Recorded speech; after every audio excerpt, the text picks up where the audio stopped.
We have been learning Vishnu Sahasranama names one by one, and now today we learn 19th name of Lord Vishnu. 19th name is part of third shloka and second name in the third shloka.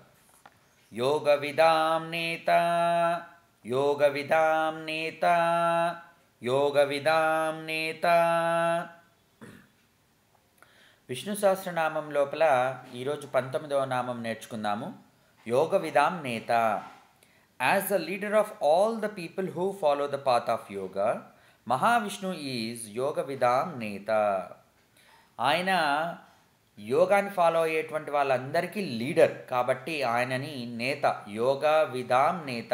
యోగ విదాం అంటేనే follow అన్నమాట, follow అయ్యేవాళ్ళు.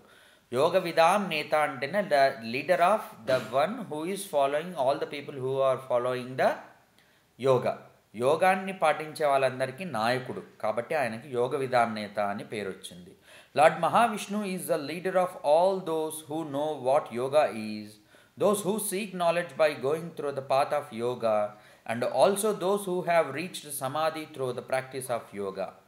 ఆయన యోగాన్ని పాటించే వాళ్ళంటేనే ఎవరు యోగం గురించి తెలిసిన వాళ్ళు, యోగంని పాటించే వాళ్ళు, యోగము ద్వారా సమాధి స్టేట్ని పొందిన వాళ్ళు, అంటే సమాధి స్థితిని పొందిన వాళ్ళందరినీ యోగ విదాం అంటారనమాట. వాళ్ళకి నేత మన యొక్క మహావిష్ణువు కాబట్టి యోగ విదాం నేత.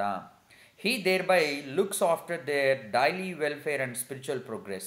కాబట్టి ఆయన నేత అంటేనే ఏం చేస్తాడు? నేత ఒక గ్రూప్ ఆఫ్ పీపుల్కి నేతగా ఉన్నాడంటేనే వాళ్ళ మంచి చెడులు చూస్తూ ఉంటాడు. కాబట్టి అలాగే ఇక్కడ మహావిష్ణువు వీళ్ళందరి యొక్క యోగ విధానం, యోగాన్ని ఫాలో అయ్యేటువంటి వాళ్ళ యొక్క వెల్ఫేర్ అంటేనే బాగోగులు, స్పిరిచువల్ ప్రోగ్రెస్ అంటేనా ఆధ్యాత్మిక ఉన్నతిని ఆయన్నే చూసుకుంటారు. Sri Krishna has made this clear in the Bhagavad Gita. ఇప్పుడు మనకు ఒక రెఫరెన్స్ వస్తుంది భగవద్గీత శ్లోక లోపల నుంచి.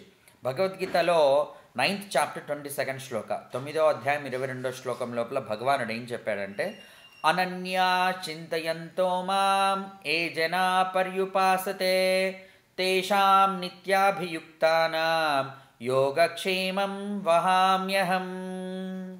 ఈ శ్లోకం యొక్క meaning, let's see the meaning of the shloka. I look after the physical and spiritual welfare of those who worship me and keep me constantly in their minds while meditating without giving a chance for other thoughts to enter the mind. వేరే ఆలోచనలు రాకుండా మనము ఎప్పుడైతే కృష్ణ భగవానునే ధ్యానం చేస్తూ ఉంటామో వారి అందరి యొక్క బాగోగులు, స్పిరిచువల్వి, ఫిజికల్ మెటీరియల్ వరల్డ్, ఈ ప్రపంచం లోపలివి, ఈ యొక్క పరప్రపంచం అంటేనే ఆధ్యాత్మిక ప్రపంచంలోని రెండూను ఆయన్నే చూసుకుంటారని క్లియర్గా భగవద్గీత 9వ అధ్యాయం 22వ శ్లోకంలో కృష్ణ భగవానుడు అర్జునునికి చెప్పాడు. Those devotees who cannot perform Vedic rituals can worship the lord by any other sacred methods and attain salvation. ఎవరైతే ఈ యొక్క ఆధ్యాత్మిక వేదిక్ రిచువల్స్, వేదము చెప్పినటువంటి యొక్క అన్ని పూజలు అవి చేయలేకపోతారో వాళ్ళు సింపుల్గా మన కృష్ణ భగవానుని పూజించి మోక్షాన్ని పొందుతారు, సాల్వేషన్ అనమాట. This is so because whichever deity one may worship devoutly, it is all directed towards lord Mahavishnu who is the యజ్ఞదేవ.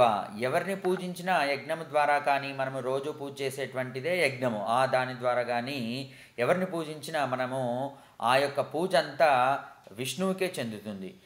అందుకే సర్వదేవ పూజలు కేశవునికే సమర్పిస్తున్నాము అనేటువంటిది ఒక శ్లోకం కూడా ఉంది. అది ఎప్పుడైనా మనకు రెఫరెన్సెస్ లోపల వస్తే చెప్పుకుందాము. మీరు ఈ వీడియోని వాచ్ చేసినందుకు చాలా ధన్యవాదాలు. Thank you so much for watching my video. And also share this video with all the spiritual seekers that you know. ఎవరైతే స్పిరిచువాలిటీని ఫాలో అవుతూ ఉంటారో, విష్ణు సహస్రనామ స్తోత్రాన్ని పారాయణం చేస్తూ ఉంటారో, those who are reciting Vishnu Sahasranama Stotra, if you know them, please forward these videos and then ask them to subscribe to my YouTube channel so that they get benefited and then get transcendental experience while they are reciting Vishnu Sahasranama Stotra. Thank you so much. Happy day to you all.